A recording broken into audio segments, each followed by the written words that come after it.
Hey there! Today, we're diving into an interesting problem that involves selecting a contiguous subarray from a list of integers and modifying it to maximize the frequency of a target integer k. The challenge arises when we need to efficiently handle large inputs while performing this operation just once. In the solution provided, the main focus is on optimizing the computation of possible gains by simplifying the processing logic.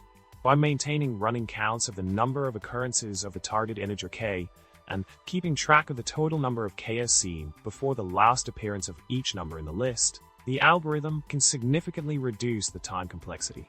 This allows for a more efficient calculation of gains associated with modifying the subarray, ultimately resulting in improved performance for larger input sizes. For the implementation, the code utilizes HashMaps to store the maximum gain, current gain, and the number of ks seen. By iterating through the list of numbers, the algorithm efficiently updates these hash maps based on the appearances of the target integer k and other numbers. The logic ensures that unnecessary updates are avoided, leading to a more streamlined calculation process and a reduction in time complexity to O(n).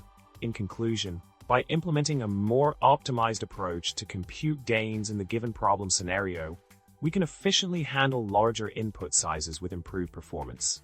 I hope you found this explanation helpful. Don't forget to like, subscribe, and share your thoughts in the comments below. Stay tuned for more interesting problem-solving strategies.